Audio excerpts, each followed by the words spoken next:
चलिए नमस्कार दोस्तों, आज हो क्या आप सबका आप 12th के छठा पेपर में आप सबका स्वागत। लेसन 2 आज चल रहे हैं बायोलॉजी क्लास 12 की। बायोलॉजी क्लास 12 का लेसन 2 चल रहे हैं। तो आज का पहला टॉपिक है लेसन 2 में हम जानते हैं कि पुष्प क्या होता है। पुष्प का मतलब होता है कि हम आसपास जितने भी पौधे देखते हैं वो एक प्रकार का पुष्प है या फल है, ठीक है। तो एक है लघु बीजाणु। लघु बीजाणु में क्या होता है कि एक लघु बीजाणु कहता है कि परागण मात्रिक कोशिका से अर्धसूत्री विभाजन द्वारा क्या करता है, लघु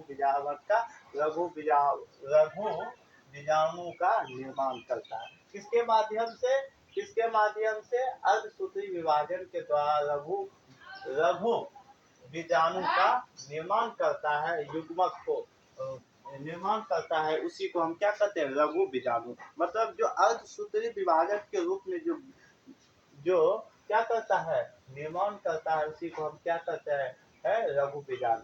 तथा युग्मक में परागण केंद्र और सूत्री विभाजन होता है। जब युग्मक में लघु युग्मक का है तो उसमें सूत्री विभाजन होता है, लघु युग्मक में सूत्री विभाजन।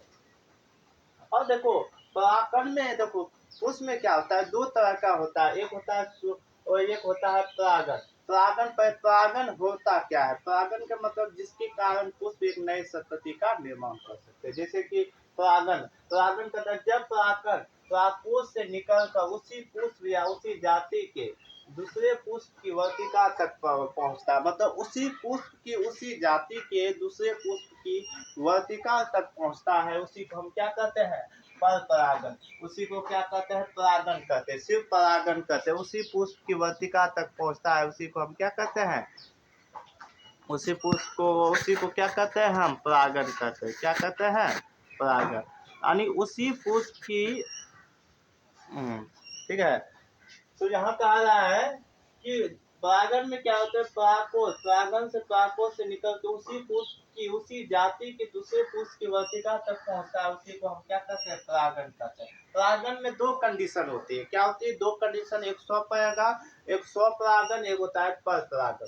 स्वपरागण उसे कहते हैं जो जब स्वपरागण होगा कि ओकरे पुष्प के वर्तिका उसी पुष्प पे चली जाए। जैसे कि जब एक पुष्प की परागण उसी पुष्प की वर्तिका तक पहुंचता है, उसी को हम क्या कहते हैं, स्वपरागण। यानी वक्रे पुष्प की जो वर्तिका वक्र चली जाए तो स्वपरागण कर।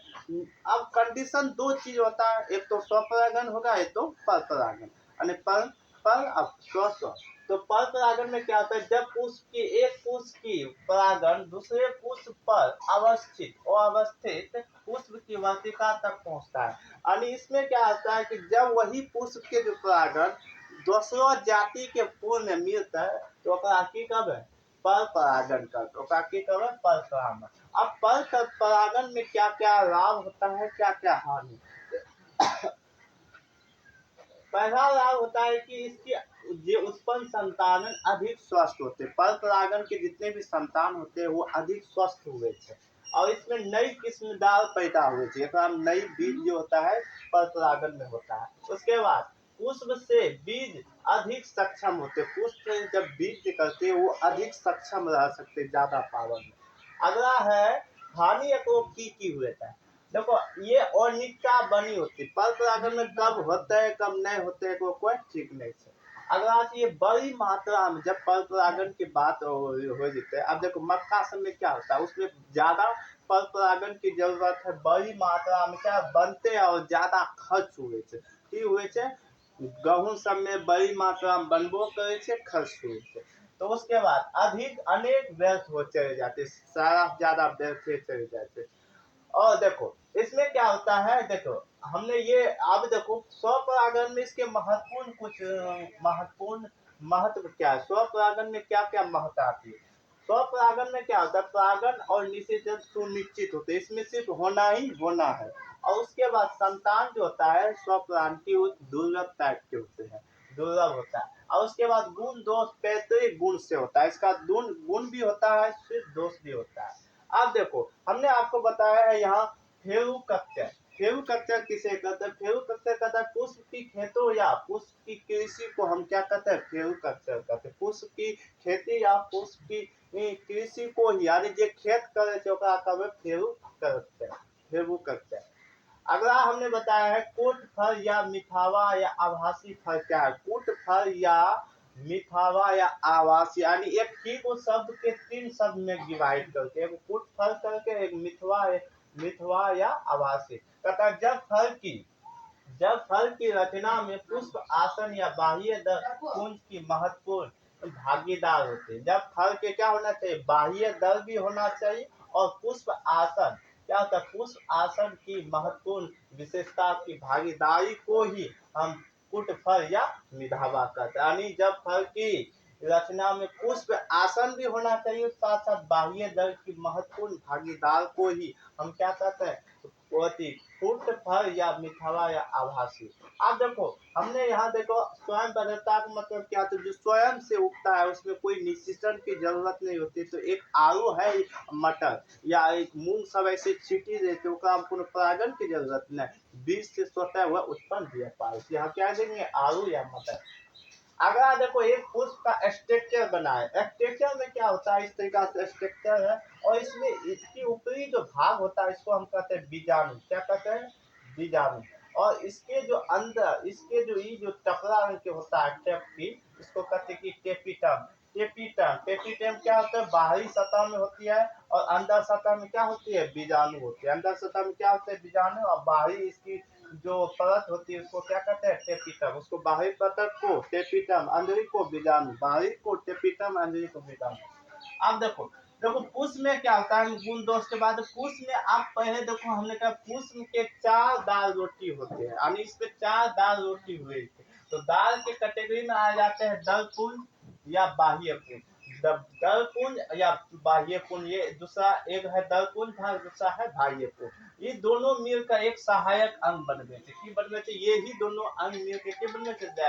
सहायक अंग क्या है, एक दाल पुंज या दल पुंज, या ये क्या है, दाल वाले भाग, एक बाह्य दाल, बाह्य दल पुंज, एक दल पुंज, ये क्या है, सहायक अंग।